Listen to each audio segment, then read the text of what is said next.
Hey, Vault Dwellers, welcome back. You are with Sovereign, and I am absolutely honored to have you here once again watching another one of my stupid videos, listening to me talk. It's amazing. The channel is growing so fast, you guys. I'm so amped. This is insane. After months and months of almost no activity, I don't know what the sudden turnaround is about, but it's awesome. You guys are awesome. This channel is ours, not just mine. And we're going to make it awesome together. So thank you so much. But let's jump into it, you guys. We've got some cool stuff for you today. If you see where I'm at right there, I'm just below Hub City Auto Wreckers and just east of Finch Farm. Now the area where we're at is a secondary location, so it's actually not going to show up on your mini map. But basically, you just want to get to the edge of the shoreline right here, and you'll see this door partially open already. It's like a water pump area, room, thing, something or other. I don't really know what to call it. But come here and you can find the Gainer. I've heard of this gun. I had never actually seen it or used it or anything beforehand because, well, you know, I never found it before. But all you need to do is go through this door into the main portion, and it's a very, very small area, so don't worry. I mean, if you're, you know, nearby and you don't want to get sidetracked because you're, like, way down with loot or something, don't worry. It's very small. And so this is actually my first time in here. Notice the floor is covered with gasoline, so be careful. Don't go firing any weapons in here. So I'm looking around, and then these numbers kind of catch my eye, and I'm like, whatever, okay, cool. Let's see what's on this desk. Nothing. No. But those numbers. So I'm a little curious about those numbers now. But nonetheless, I continue on, and I'm just really worried right now that I'm going to set off a trap or something and kill myself. So I quick save, being that I am on survival difficulty. And then I notice I can press buttons here. And so I'm like, I don't know, should I or shouldn't I? I'm like really terrified. So I press a button and I run away really quickly, expecting something to explode in a fiery rage. But it doesn't. And then I see that there's numbers atop of this little section, this little computer thing. And then I'm like, what the hell is this, man? I have no idea what's going on. And then I suddenly pull my head out of my rear and realize, oh shit, man, there's numbers on the freaking wall right there, dude. Cool. So, yeah, go ahead and do that. 0451. Now, the only weird thing about this puzzle, if you will, is the 451 is easy, but the 0, there is no 0. It's a 10. And the way I figured this out is because normally 1 through 9, after 9 goes to a 0. And since this one went to a 10 instead, I thought maybe the 10 was just a 0 placeholder. So I chose 10 anyway. And there we go. And door opened. It's cool. So I was like, what the hell, man? So I went back to check the number, and it is in fact a 0 up there. I don't know why it's a 10 on there. But yeah, so you go ahead and go through the door. Don't be scared. There's no traps. Obviously, I'm still really skittish right now. But no worries. There's some good loot in here. I don't take any of these weapons because I don't need them. But here we have the Gainer. It is a 44, and it does an additional 15 points of burn damage, which is nice. I mean, I haven't actually used it yet, but I have upgraded the receiver to the advanced receiver, so it does like significantly more damage than what it shows on your screen right now. So yeah, really sweet. I also took off that dumb sight, and pistols should not have sights as far as I'm concerned. I mean, like iron sights are good, but scopes and stuff, no. So don't forget your fusion core. And here's the gun.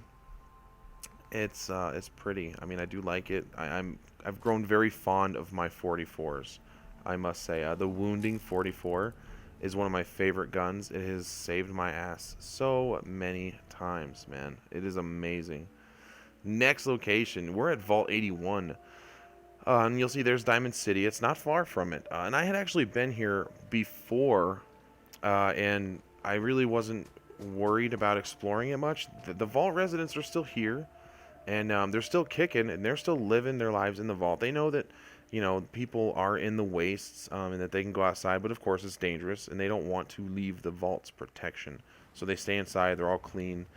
And, yeah, in order to get in here, though, you have to pass either a hard speech challenge or you can perform a quest, which is actually very, very easy. All you need to do is give the overseer who's standing there to greet you 3 fusion cores, which most likely at this point in the game you have. and then some. I think I have like 80 right now, man. I have a lot of them. But speaking of that, my power armor disappeared. I have no fucking idea where it went. My XO1, yeah, it's gone. It's gone. Don't know where it went. It just disappeared. I have noticed that the settlers can get into it, and I think somebody got into it and took off, honestly. But anyway, get in the elevator like I did, go down, bear right, and come straight into the shop, and you'll find this really unfortunate looking woman. Yeah, this is the first time I had actually done this because last time I was in here, I just laughed at the chubby repairman and then left. But yeah, I don't normally buy stuff from vendors, but being that she had this weapon and I've not seen it anywhere else, I wanted to take advantage of it, and I like my sniper rifle, so I thought it was pretty cool. The only thing is, you're going to have to bring some money, of course. I mean, for me, it was just shy of 3,000 caps, but of course there are modifiers in effect here. Charisma and Tales of a Junktown Jerky Vendor, depending on how many of those you've collected, will affect that as well. And of course, if you have any active perks or anything that will decrease or increase, whatever. So yeah, but yeah, get this gun, man. This freaking gun is amazing. It is absolutely amazing. It is so OP. I cannot believe it. So here we are. We're at the workbench, and I'm gonna fix this thing up because this is just not Sov style. This is not good. So it's normally a 45 receiver. You can make it a 38 or a 308 receiver. 308 obvs because it's got 162 damage right off the bat. And put that nice long barrel on that bad boy. And it's already got the best stock it can have. Put a nice large quick eject mag on it. And I actually forget to change my scope right here. There is a night vision scope on it which blows. And I forget to change it right here, but then I also put on my suppressor because, well, that's how I do things. I'm in the shadows, man. That's what I do. I'm in the shadows. I'm like Snake. Like Snake from Metal Gear. Now, this is the gun in all of its sexiness. Oh man, look at it. Oh, look at that. Don't you just want to just run your fingers along the barrel of that thing and stroke the bottom of the magazine? Anyway, I'm going to show you guys some gameplay with it. There is actually a legendary feral ghoul you can't really see because of the night vision scope, but it's a one-hitter quitter, man. Just listen for that nice ding sound. Ah, there it is, man. Isn't that nice? That's lovely. Yeah, my night vision scope made it impossible to see them, so I came back later on with a proper medium scope. And there we go, man. The reason that this thing is so amazing is because it has a double projectile modifier. It shoots 2 bullets at once. As you can see here, I fired from the hip so they'd spread a little bit, and you can see 2 distinct holes. This thing is amazing. Go get it! Okay, next item and final item. It's not a gun. It's not armor. It is a recipe. It is a Slocum's Joe Buzz Bites recipe. So I'm at Slocum's Joe corporate headquarters, right there on the map. And you can see it in relation to Diamond City. There's Diamond City.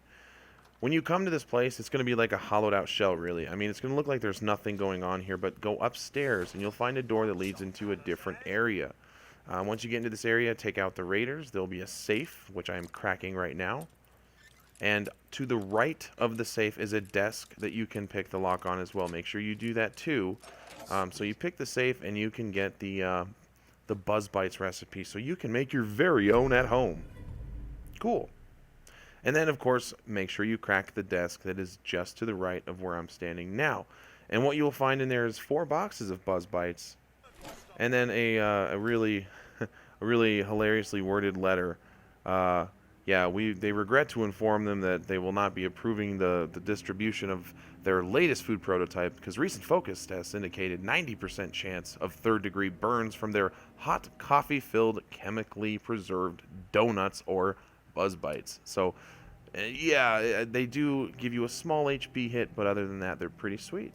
So that's it for now, you guys. I hope you enjoyed this video. If you found it helpful, hit that like button, and don't forget to subscribe before you take off. But in the meantime, I gotta take off. So thank you so much, guys. Keep the support coming. It's amazing, and I will see each and every one of you very, very soon. Goodbye.